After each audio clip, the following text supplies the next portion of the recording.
생각하시면 너무 어려우니까 양적 연구는 숫자를 가지고 통계를 돌리는 걸 양적이라고 생각하시면 쉽고, 질적 연구는 기타.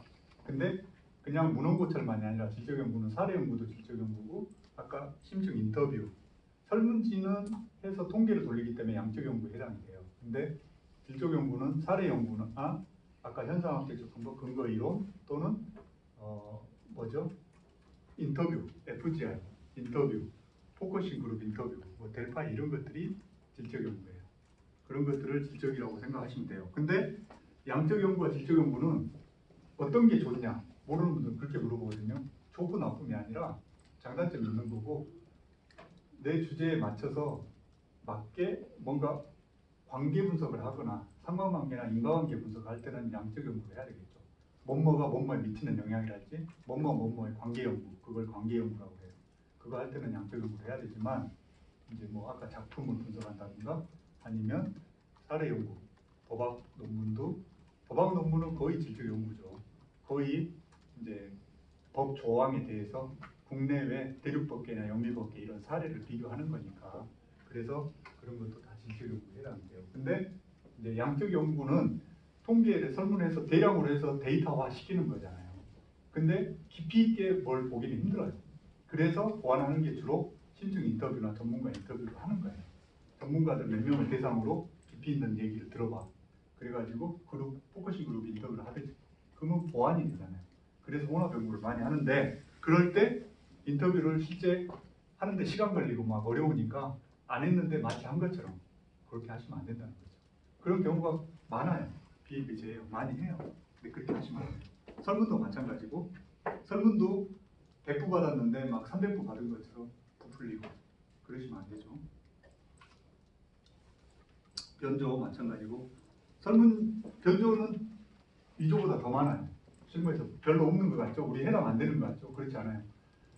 설문해서 통계를 돌렸잖아요. 근데 실무에서 내가 해보니까 분명히 이게 정의 영향관계, 플러스의 영향관계가 있을 것 같아.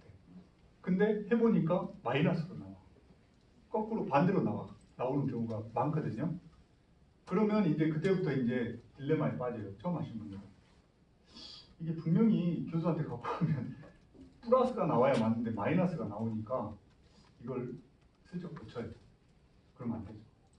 고치면 왜 안 되냐면, 이 윤리적으로는 안 되지만 나중에 다 탄로가 나요. 통계는 내가 이렇게 뭐 하나가 뭐가 예를 들어 통계 인과관계 회귀분석 멀티플 리그레션 회귀분석을 돌렸는데 R제곱이나 VR 공차라는 이런 값들이 있어요. R제곱이 뭐냐면 독립변수가 중속변수를 설명하는 설명력 정도, 모형이 얼마나 변수끼리 관계 있는 것이 잘 설정이 됐는가, 모형의 적합도를 보는 수치예요. 그래서 일반적인 사회과학에서는 20% 이상, 자연과학은 40% 이상이 나와야 돼. 근데 돌려보면 독립변수를 내가 막 생뚱맞은 걸 잡아. 예를 들어 청소년의 비행에 영향을 미치는 영향 요인을 하는데, 자, 부모의 부모 가정 환경이 있을 수 있고 청소년의 비행에 영향을 미치는 게 영향 요인이 많겠죠. 근데 나는 가정 환경을 볼 것이고, 또 친구 관계, 학교 환경, 요 세 가지를 보겠다. 다른 거 다 통제를 하고.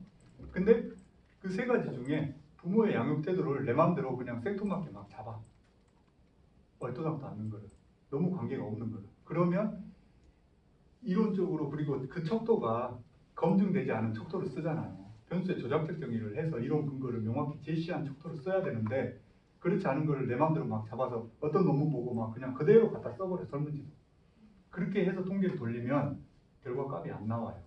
검증이 안 됐기 때문에. 그래서 R제곱 값이 막 10몇 프로 막 그렇게 나오거든요. 근데 그게 안 나왔다고 해서 숫자만 슬쩍 바꿔. 그렇게 되면 나중에 VRF 공차에서 또 문제가 걸려요. 연관돼 있어요.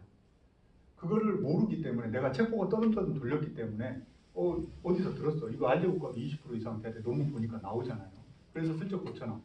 그러면 교수들이 아는 사람들이 봤을 때는 VRF 공차가 언밸런스 안 맞아요. 그러면 이제 탈로 나는 거예요. 물어보면 대답도